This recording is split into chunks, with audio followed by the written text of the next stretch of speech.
మాతృదేవోభవ. నేను మీ డాక్టర్ శ్రీధర్. 2025 సంవత్సరం అంటే నూతన ఆంగ్ల సంవత్సరం జాన్యువరి నెల యొక్క గోచార ఫలితాలు ఇప్పుడు మనం తెలుసుకునేటట్టు ప్రయత్నం చేద్దాం. ఇందులో మొదటగా ఈ నెలలో మేషరాశి వారికి గ్రహస్థితి ఏ విధంగా ఉన్నది అంటే, ధనుసు రాశిలో, మకర రాశిలో, రెండు రాశుల్లో రవి యొక్క సంచారం జరుగుతోంది.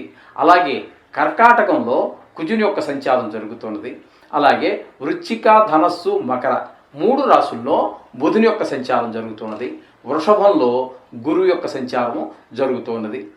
కుంభం, మీనం రెండు రాశుల్లో శుక్రుని యొక్క సంచారం జరుగుతున్నది. శని యొక్క సంచారం కుంభంలో జరుగుతున్నది. మీనంలో రాహు యొక్క సంచారము, కన్యలో కేతు యొక్క సంచారము జరుగుతున్నది. టోటల్గా మనకి ఈ సంవత్సరంలో ఈ 4 గ్రహాల యొక్క ఫలితాలు మనం ఇప్పుడు చెప్పుకుంటున్నవే. మారినప్పుడు మళ్ళీ వాటి గురించి మనం ప్రస్తావన చేసుకుందాము. ఇప్పుడు ముఖ్యంగా త్వరగా మారేటటువంటి గ్రహాల యొక్క సంచారం ఏ విధంగా ఉంది, వాటి ఫలితం ఈ మేష రాశి వారి మీద ఏ విధంగా పడుతుంది అనేటటువంటి దాన్ని కనుక మనం చూసినట్టయితే, ఇంకా కుజుని యొక్క సంచారము మేషరాశి వారికి చతుర్థంలో జరుగుతున్నది. చతుర్థంలో కుజుని యొక్క సంచారము శుభ ఫలితములను ఇవ్వజాలదు, శుభ ఫలితాలను ఇవ్వజాలదు. కానీ మధ్యలో వక్రగతి ఉన్న కారణంగా ఒక 10 రోజుల పాటు మళ్ళీ మిథునంలో ప్రవేశిస్తున్నది. అందుచేత రెండు రాశులలో ఈయన యొక్క సంచారం, కుజుని యొక్క సంచారం రెండు రాశుల్లో జరుగుతున్నది. ఆ రెండు రాశుల్లో జరుగుతున్న కారణంగా 4-3 స్థానాల్లో జరుగుతున్న మూలంగా 3వ స్థానంలో అంటే వక్రించిన తరువాత 4వ స్థానంలో ఉండగా కొంచెం శత్రువుల యొక్క పీడ ఎక్కువగా ఉంటుంది. కానీ ఒక 10 రోజులు, లాస్ట్ 10 రోజులు మీకు వక్రించడం మూలంగా తృతీయంలో అంటే మిథునంలో ఉన్నట్టుగా ఫలితాలు ఇస్తూ ఉంటాడు.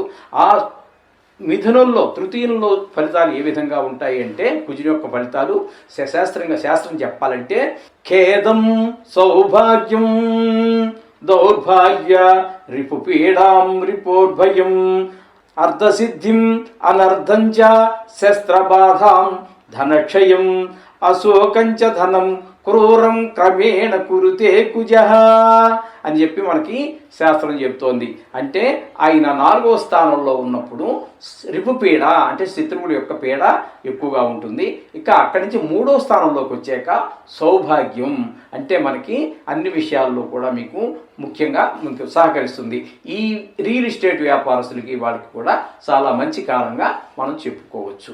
ఈ విధమైన ఫలితాలన్నీ కూడా కుజుని యొక్క చతుర్థ, తృతీయ స్థానాల్లో ఆయన యొక్క సంచారం వల్ల మనకి లభిస్తూ ఉన్నాయి. ఇకపోతే బుధుని యొక్క సంచారం కనుక మనం తీసుకున్నట్టయితే, వృశ్చిక, ధనస్సు, మకర రాశుల్లో 3 రాశుల్లో ఆయన యొక్క సంచారం జరుగుతున్నది. ఇక్కడ అంటే అష్టమంలోను, నవమంలోను, దశమంలోను ఆయన యొక్క సంచారం జరుగుతోంది. అష్టమంలోను, దశమంలోను బాగానే మంచి ఫలితాలే, సుఫలితాలే ఇస్తాడు.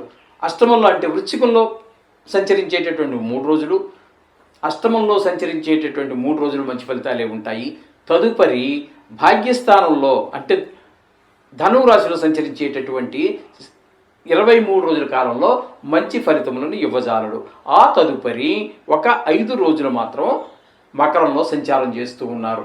మకరంలో అంటే దశమ స్థానంలో సంచారం చేస్తూ ఉన్నారు.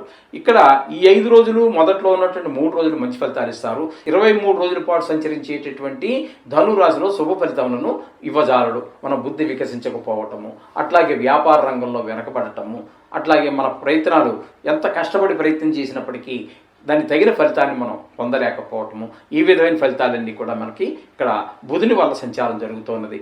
ఇకపోతే రవి యొక్క సంచారం కనుక మనం తీసుకున్నట్టయితే, రవి యొక్క సంచారము 14వ తారీఖు వరకు, జనవరి 14 వరకు మనకి ధనురాశిలో సంచారం జరుగుతుంది. అంటే దీన్ని ధనుర్మాసం అని కూడా అంటారు. ఆ తదుపరి అక్కడ నుండి ఆయన దశమ స్థానంలోనికి అంటే మకరంలో ప్రవేశిస్తూ ఉన్నారు. అంటే ఇక్కడి నుంచి మీకు మకర సంక్రాంతి ఆయనం కూడా మనకి మారుతుంది. ఉత్తరాయణంగా మనం దీన్ని పేర్కొంటూ ఉంటాం. దాన్ని మహా ఉత్సవంగా చేసుకుంటూ ఉంటారు. ఈ దశమ స్థానంలో రవి మాత్రం మీకు మంచి ఫలితాలను ఇస్తాడు. భాగ్యస్థానంలో సంచరించేటటువంటి 14వ తారీఖు వరకు మాత్రం ధనుర్మాసం చాలా పవిత్రమైనది. అంటే మేష రాశి జాతకులకు మాత్రమే ఇది శుభ ఫలితములను ఇవ్వజాలదు. అందు గురించి కంగారు పడాల్సిన పని ఏమీ లేదు. ఇకపోతే శుక్రుని యొక్క సంచారం కనుక మనం తీసుకున్నట్టయితే 2 రాసుల్లో సంచారం చేస్తూ ఉన్నారు. ఏంటంటే కుంభంలో ఒక 28 రోజులు, మీనంలో ఒక 2 రోజులు మాత్రం సంచారం చేస్తూ ఉన్నారు. ఇక్కడ శుక్రుడు ఈ 2 స్థానాలలోనూ కూడా అంటే ఏకాదశ ద్వాదశ స్థానాలు రెండిట్లోనూ కూడా ఆయన మంచి శుభ ఫలితాలే ఇస్తూ ఉంటాడు. అంటే వీళ్ళు ముఖ్యంగా కళారంగాల్లో ఉన్నటువంటి వాళ్ళు, టీవీలో ఉన్నటువంటి వాళ్ళు, సినిమా రంగంలో ఉన్నటువంటి వాళ్ళు, అలాగే ఈ సోషల్ మీడియాలో పనిచేసేటటువంటి వారు, సోషల్ మీడియాని జీవన వృత్తిగా ఎంచుకునేటటువంటి వారికి, షేర్ మార్కెట్లో పెట్టుబడి పెట్టేటటువంటి వారికి చాలా అనుకూలమైనటువంటి ఫలితాలన్నీ కూడా శుక్ర భగవానుడు ఈ నెల రోజులు మంచి ఫలితాలను ఇస్తూ ఉంటాడు. అలాగే సంసారంలో కూడా అంటే భార్యాభర్తల మధ్య అనుకూలత అన్నీ కూడా చాలా చక్కటి ఫలితాలన్నీ కూడా శుక్ర భగవానుడు వల్ల కలుగుతూ ఉన్నాయి. ఈ విధమైన ఫలితాలన్నీ కూడా మనము ఈ మేషరాశి వారికి చెప్పుకోవచ్చు. కాబట్టి ఇక్కడ కుజుడు అంటే రియల్ ఎస్టేట్ వ్యాపారం చేసేటటువంటి వారికి, ఈ సినిమా రంగం, ఈ టీవీ రంగం, ఇటువంటి వాటిలో ఉన్నటువంటి వాళ్ళకి చాలా చక్కటి ఫలితాలు ఉంటాయి. రవి కూడా మనకి దశమ స్థానంలో ఉన్నారు కాబట్టి ఉద్యోగస్తులకి అదిలా లేదా సొంత వ్యాపారంలో ఉన్నటువంటి వాళ్ళకి, ఒక కమాండింగ్ ఉండేటటువంటి విధిలో ఉన్నటువంటి వాళ్ళకి రవి కూడా అర్ధభాగం మీకు అనుకూలమైన ఫలితాలు, అర్ధభాగం కొంచెం వ్యతిరేకమైనటువంటి ఫలితాలు కూడా ఈ రవి వల్ల కలుగుతూ ఉంటాయి. చేత ఈ విధమైన ఫలితాలన్నీ కూడా మనం చేసుకోవచ్చు. అలా ముఖ్యంగా ఈ అనుగ్రహం అదే కొంచెం ప్రతికూలంగా ఉన్నటువంటి గ్రహాలకి మీరు చక్కటి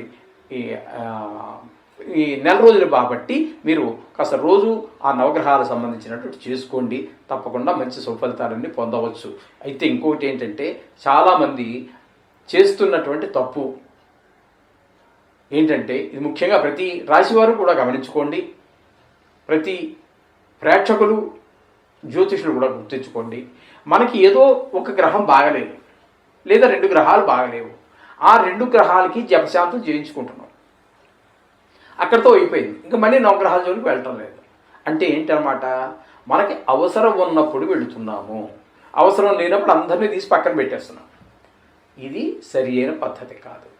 కాబట్టి మనకి అనుకూలంగా ఉన్న ప్రతికూలంగా ఉన్నప్పటికీ కూడా మనకి ఈ ఫలితాలు ఇచ్చేటటువంటి వాళ్ళు నవగ్రహాలే కాబట్టి అనుకూలమేమనండి ప్రతికూలమేమనండి ఏది ఇచ్చినప్పటికీ కూడా మీ పూజలో ఒక 2 నిమిషాలు కేటాయించండి. ఊరికే దీనికే గంటల తరబడి మీరు కూర్చొని అక్కడ యజ్ఞ యాగాదులన్నీ చేసేసిన పని లేదు. పూజలోనే ఒక 2 నిమిషాలు 1 or 2 minutes 1 కానీ 2 కానీ నిమిషాలు కేటాయించండి. జీవితం సాఫీగా జరుగుతుంది. ఏదో మనకు వ్యాపద వచ్చి మీద పడిపోయినప్పుడు, మనం ఆ కష్టాన్ని భరించలేనప్పుడు ఏదో 110 మంది బ్రాహ్మణులు పెట్టేసి జపాలు చేయించేసి హోమాలు చేయించేసి తప్పేం కాదు అది. కానీ మిగతా రోజుల్లో తలుచుకోకపోవడం అనేది మాత్రం కరెక్ట్ కాదు, సరి అయినటువంటి పద్ధతి కాదు. ఖచ్చితంగా మన ప్రతి నిమిషం కూడా మనల్ని నడిపించేటటువంటివే ఈ నవగ్రహాలు. ఇది గుర్తుపెట్టుకోండి. అందుచేత ప్రతి వారు తప్పకుండా ఈ నవగ్రహాల గురించి ఒక్కసారి ఒక శ్లోకం చదువుకోండి. లేదు ఇంకా వంత కూడా లేదు, 1 సెకండ్ ఆదిత్యాయ సోమాయ మంగళాయ ఉదయ గురు శుక్ర శనిపచ్చ రాహు, ఈ 9 సార్లు చదువుకోండి, అయిపోతుంది. ఈ విధంగా దేవుణ్ణి మాత్రం పక్కన పెట్టవద్దు. నవగ్రహాలను ముఖ్యంగా దేవుడి పూజలో ఒక భాగం చేయండి, అంతే. ఇది నేను ఇచ్చేటువంటి సలహా. పాటిస్తే మీకే ప్రతిఫలం మీరే చూడగలుగుతారు. శుభం భూయాత్.